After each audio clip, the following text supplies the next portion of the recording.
24 है sacrifice is the sole aim of our. अब यहां एक वर्ड है सोल और ये सेक्रीफाइस। सेक्रीफाइस का मतलब होता है बलिदान, ये तो सबको पता है। लेकिन ये सोल, SOL सोल होता है, और एक SOUL सोल होता है, एक और सोल होता है SOUL सोल। इसका मतलब तो आत्मा होता है। इसका मतलब क्या होता है? आत्मा।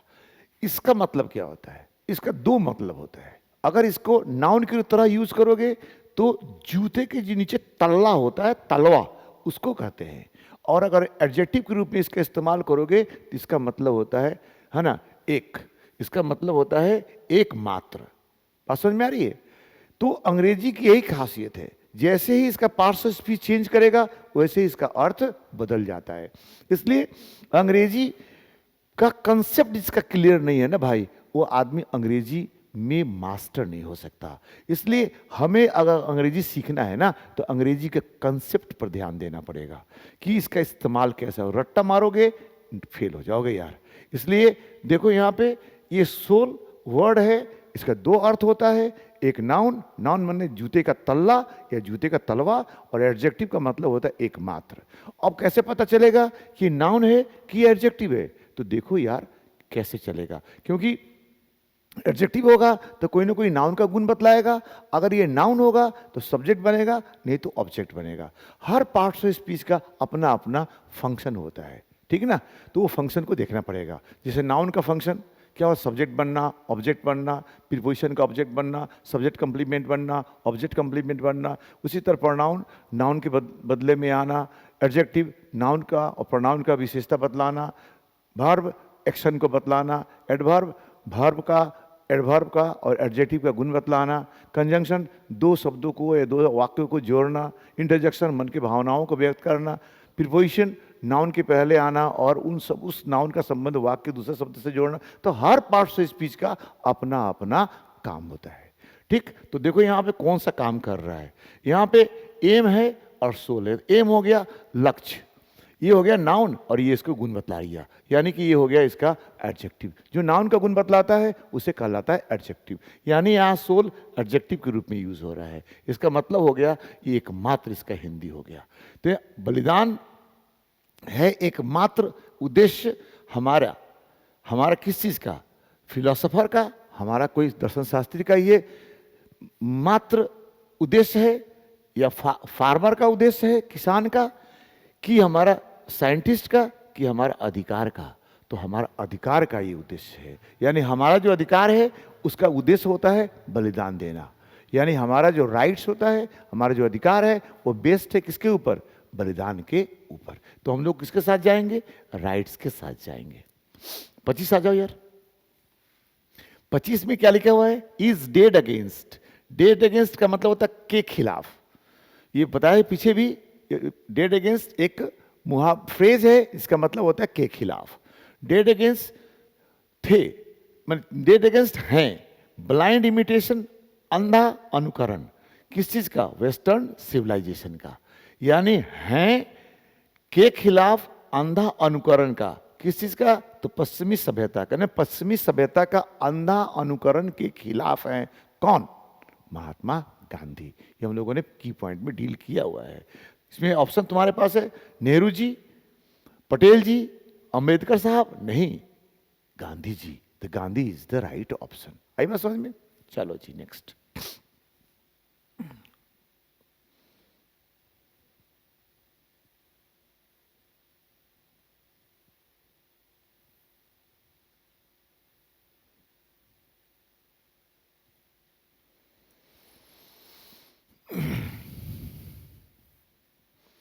छब्बीस देखो, were satisfied with small village.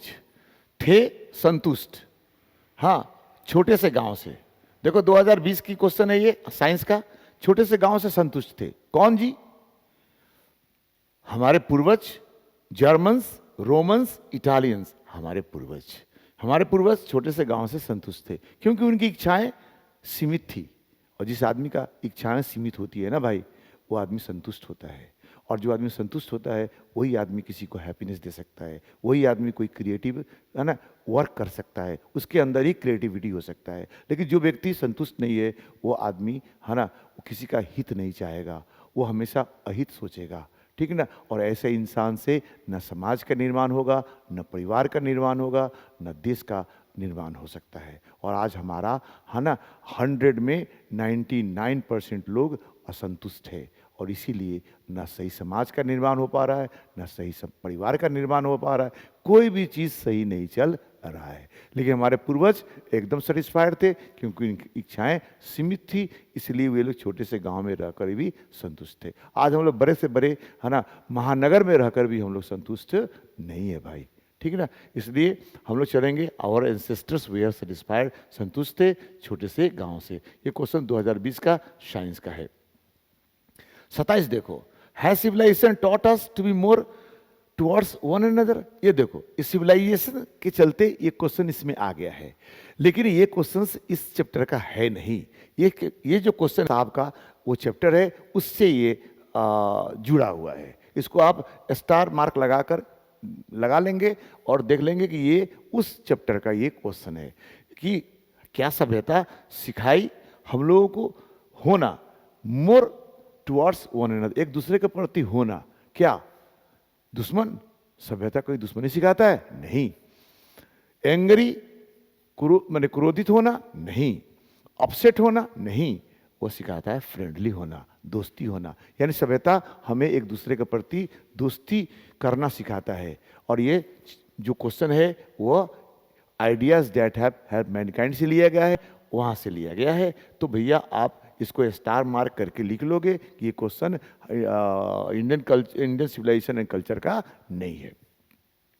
ये 2018 की क्वेश्चन है, इसलिए सिविलाइजेशन के चलते इसमें आ गया है, ठीक है ना।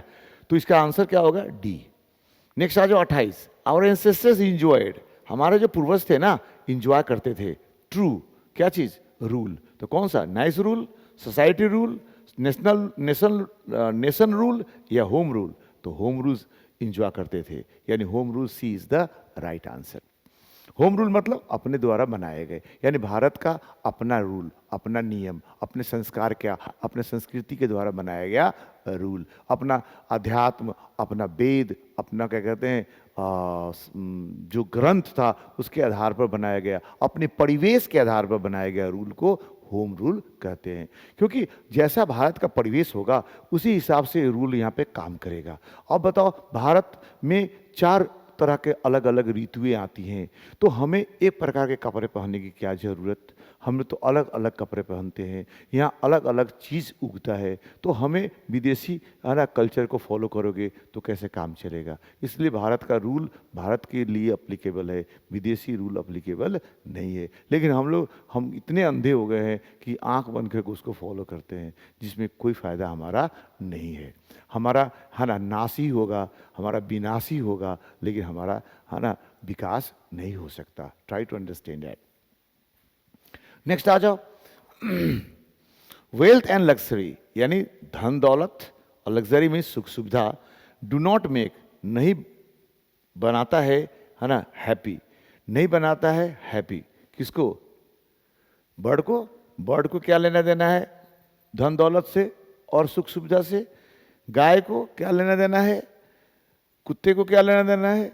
ये तो भैया इंसान को लेना देना है। यानी कि धन दौलत और सुख सुविधा है ना हैप्पी नहीं बनाता है मैन को। क्या चीज़? मैन को नहीं बनाता है हैप्पी। यानी धन दौलत नहीं बनाता है मनुष्य को हैप्पी। यानी मनुष्य को हैप्पी बना सकता है क्या चीज़? Mental condition. यानी इफ़ आपका माइंड अगर ठीक है तो आप हैप्पी हो सकते हो, लेकिन अगर आपका माइंड ठीक नहीं है तो सारा धन दौलत भी आपके लिए बेकार हो जाएगा। क्योंकि हैप्पीनेस इज़ मेंटल कंडीशन, और हमारा मेंटल स्थिति ठीक नहीं है। इसलिए हम लोग पागलों की तरह सामान कीनते रहते हैं और पागलों की तरह हम भागते रहते हैं, और आदमी सब कुछ करने के बाद भी बेचैन परेशान रहता है। इसलिए हमारे पूर्वज जानते थे कि भैया कि वेल्थ और लग्जरी इंसान को हैप्पी नहीं कर सकता, इसलिए इसके पीछे हम लोग नहीं भागते थे। हम लोग अपने माइंड को शांत करने के पीछे भागते थे। इसलिए इंडिया में ध्यान पर बहुत जोर दिया गया है। इसलिए यहाँ पे हर धर्म ग्रंथ में ध्यान की बातें की गई है कि how to control our mind, और माइंड को कंट्रोल करने के लिए एक ही पद्धति है, वो है ध्यान। एम आई राइट? आ जाओ। गांधी जी वेंट टू चंपारण, गांधी जी चंपारण गए थे। कब गए थे भैया? तो 1917 में गए थे। 15 ऑप्शन है, 1915 नहीं होगा, 1916 नहीं होगा, 1918 नहीं होगा, 1917 इज द राइट आंसर। ठीक, आ जाओ। तो 31 देखो, पीपल ऑफ यूरोप, यानी यूरोप के जो लोग थे वो इंस्पायर्ड थे, यानी प्रेरित थे रोम से, है ना, रोम राइटर से। रोम एक और छूटा हुआ है ऑप्शन, यानी यूरोप, पीपल ऑफ यूरोप यानी यूरोप के लोग थे इंस्पायर्ड, एंड रोम, राइट कहाँ के, यानी राइटर था रोम और कहाँ का? तो ब्रिटिश एंड रोम राइटर से, ग्रीक और रोम राइटर से, जर्मन और रोम राइटर से, इंडियन एंड रोम राइटर से। तो ग्रीक और रोम राइटर से, है ना, यूरोप के लोग क्या थे? इंस्पायर्ड थे। यानी ग्रीक और रोमन राइटर से, है ना, यूरोप के लोग इंस्पायर्ड थे, प्रेरित थे, वहीं से उन्होंने ज्ञान लिया था। इसलिए ऑप्शन सही कौन सा होगा? B is the right option. 31 का ऑप्शन बी होगा, यानी ग्रीक, ग्रीक